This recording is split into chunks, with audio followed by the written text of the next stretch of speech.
doesn't mean he's always gonna do that string. Sometimes he'll just do and then block,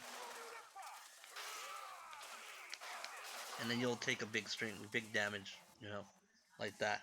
So there is a lot of play. There's a lot of, well, is he gonna do it? What is he gonna continue? Do I DP? Do I not DP? He has meter. Do I?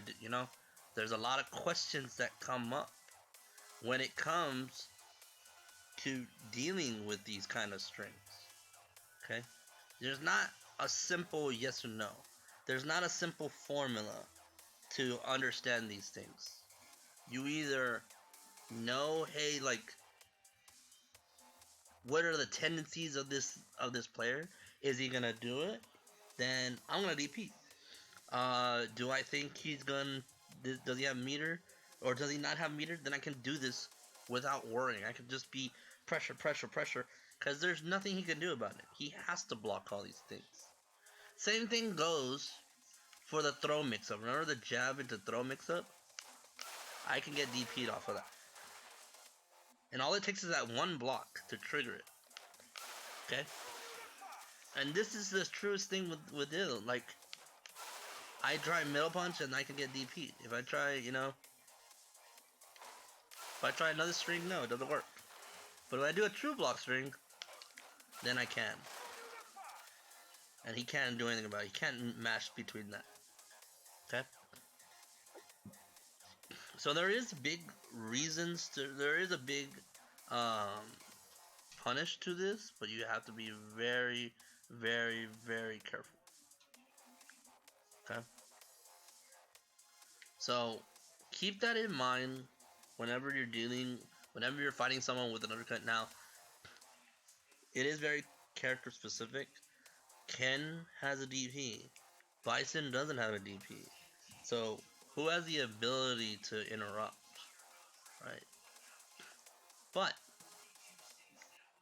now there is ways to approach this. We talked about this when it comes to jabs, right? So we record jab and okay, that's his stand light kick. So if he does that and if he doesn't, so I can do that kind of trade, but if I do something bigger, I can get hit from this. There. Right there. So if I get hit, and now if I do a string, you have to be careful to, like, get that thing going. So if I do something safe, it's his turn. So, negative. This is punishable. So, like, if I do this, you can actually punish me for that. And do a combo, and he could do stand light kick into Tatsu and stuff like that. Okay. Alright. The last part of this session that I want to do and talk about is jumping in. This is kind of easy to do and easy to understand. This is very important. Like I said, anytime I say this is very important, write it down. This is very important. All jump-ins are plus. The only variance is how low do I hit this jump? Okay.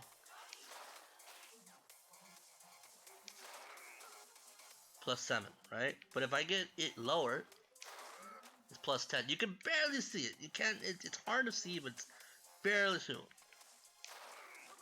But if I do it on top of it, +7. That does matter. It does matter. It might not seem a lot, but frames. All these frames matter. Okay, and this is the fierce one. Let's do like light. Actually don't know. Okay, this is light, so I guess we can just do light. +3. Medium. Whoops. I couldn't even see that. +6. +7. Okay.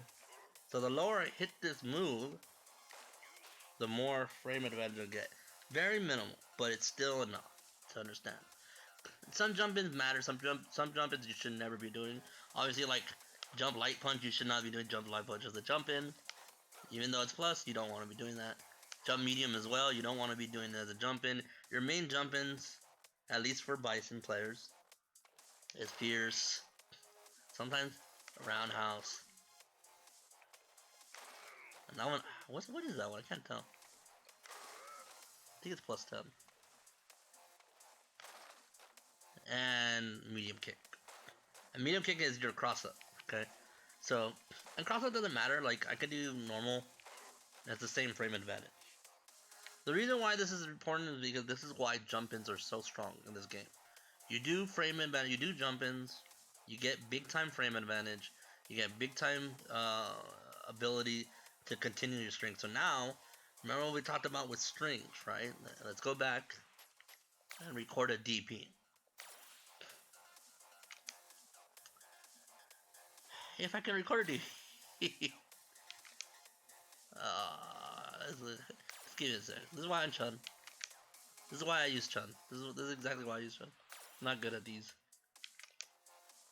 I'm trying to input it like right when it's 0, but I think I'll just wait till. No, that was not it either. I'm gonna do this. There we go. I did the shortcut way. I did the shortcut way. I didn't want to. I don't want to mess with it. Okay. So if I jump in, I'm gonna get more frame advantage. So I can do. See that now. Right? I can do. See how that was a little different? If I do this at the very bottom, or if I hit this low, I can get that string to go. I can get that string easy. Whoops, I didn't even try it. I'm done. I can get that string. But if I do it too high, I'm gonna get hit. There's the frame. That's the reason why it's important to try to hit it as low as possible. Okay, stand heavy kick is one of his biggest things. So you can do, strings. You can do, and then kind of go right. So it's one of those things to not be too scared. You can also do like cross up, jab, and then do some bait. So you can do like, and then string. See that? So as long as there's not a gap in this string, as long as there's no gaps to where they can input anything, then you're fine, right? If you got a bunch of if you have a +3 move, you better do a a 3-frame move after that to solidify that gap so that there's no gaps. If you do a 4-frame and it's +3 and then you do another 4-frame, guess what? There's 1 frame that he can do something. And that's all it takes. Because EXDP is invincible on startup. So that means by the first frame, he is invincible.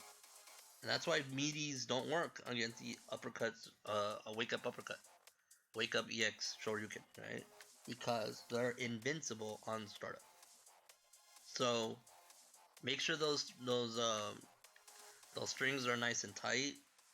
Obviously, if you think they're gonna wake up DP, if you think they're gonna wake up super, that's another thing too, right? That's another thing too. Is let's do one more. Record. Oh, that's Vir. Oh, we didn't talk about Virso. Oh, hold on. No, I want to do. I don't think I can do super. I'm gonna try one more time. Nope. Okay. Let's talk about Virso. Okay. V reversal is something you do off of block, not on hit, but on block. So V reversals are moves that you kind of want to escape. Like this is another way of escaping big frame advantage because remember, stand heavy kick is a big frame move. So I get hit by that. I actually get hit by this move, right? I could do scissors and get hit by this. So doing EX frames or doing V reversal on long moves like that is very important, especially when you want to get out of plus frame moves. Those are all plus frame moves. This is a plus frame move right here.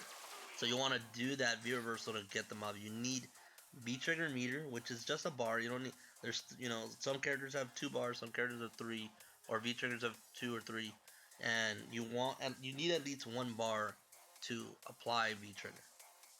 To apply the V reversal. Okay. mainly want to do this on big moves that are positive. Don't do this on negative moves. Don't do it on sweep because you are just giving me free access. This is a punishable move. So you want to block this move and punish it. So don't do it on everything. I know it's, at first you might want to try to do it on everything, but don't do it on on that. The one big exception to this is jumping. Because again, I'm plus a lot. So even though you block this, I can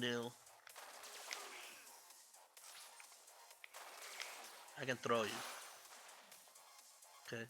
I can't throw you out of this because I'm still recovering. I can't throw you out of this because I'm still recovering. I can't throw you out of this because I'm still recovering. But because of the jump in, I recovered the moment I land. So I can throw you. It does take some timing, that's why I'm missing it a couple times. But don't do it on someone's throw. Or someone's jumping. You could. Like it's not like you can't, but it is something that can be seen. So if I just do, and I see it, that's why it's working sometimes. But if I see it, I can go for a throw. That's why you don't do this on jabs either, because you can just... Oh my god. Okay, maybe... Okay, I did this view reversal a little too perfect, okay? This is actually a perfect view reversal. Like, they're doing it the moment they block that. Okay? If I were to do this a little... If I do it late like that, then I can go for it. So if I could do like... let me see. Wait, he's not even view reversing. What the? Okay, maybe I did it a little too shitty. Okay, that's better. Let's try it again. See, so I can throw those because they're late. So it does matter that when you do it, you want to view reversal as early as possible. It's almost impossible to do it on first frame. Almost impossible. So you're generally gonna get these kind of throws. Maybe not that much. That one's a little too late. But you're generally gonna get something pretty slow. See, but that's enough to get that out of the way. That's enough to get this out of the way, things like that. Okay, but of course if I jump in, I can just throw it. The other thing that actually works on really well too is if I V trigger. So I can do like... Okay, maybe this will be a little hard. Nah, okay. Sometimes it works. Sometimes if they do it too late, you can V trigger and see that they're view reversing and throw them. Bison doesn't recover that fast, so it doesn't work. But yeah, view reversal is really important. What I wanted to show you was obviously super, but you can kind of use that with DP. Like if you get DP, you can probably get super, kind of, because super does take a while. So um, you do have to be careful. But that's pretty much what frame data is all about. It's it's definitely a scientific part of Street Fighter, of understanding the numbers and understanding what's positive and negative and what to use between those frames, um, to do these kind of things and understand scenarios. That's what we all strive to do. It's not something you learn overnight. It's not something you do every day, or you can learn it one day. It does take time because there are 45 characters in the game right now, I believe, and there's 5 more coming. So think of all the frame stuff that we have to learn with every character in every matchup, every single time we play. It's just that difficult. So, um, but I hope these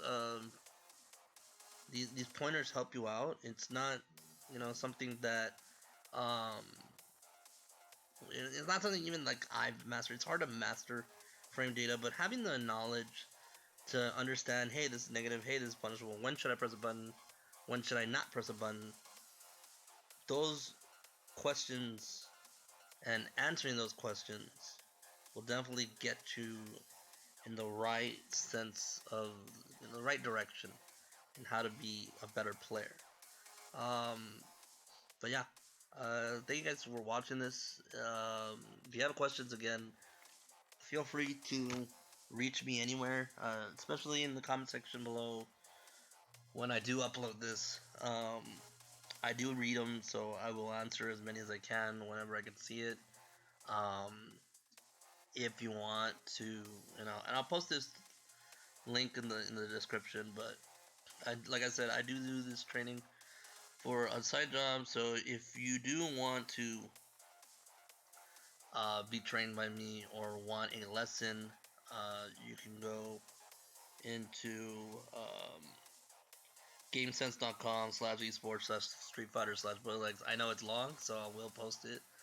But yeah, it's one of those things where you can ask somebody. This is just a seminar frame data. I've done one on I think on neutral. I've done one on defense or breaking bad habits. So make sure you check those out in my channel as well, in case you have concerns other spots, other areas. Um, Next time I think I might do a character matchup, but it might just be a Chun thing because I do main Chun, but I do play other characters, so it is something that might be something that will. I'm trying to do a new series. I was doing break that or how to break that move, um, and describing certain like annoying moves that characters do and how to defend against it, like Abigail's run or Mika's EX charge heavy kick or Bison's Devil's Reverse. Um, those moves that you kind of have to utilize and understand. So I try to break down different kind of things. But if you guys want to see different kind of videos, or if you have suggestions on what you want to learn next, you can also post those down below. But yeah, thank you guys for watching again, and I will catch you next time. Peace.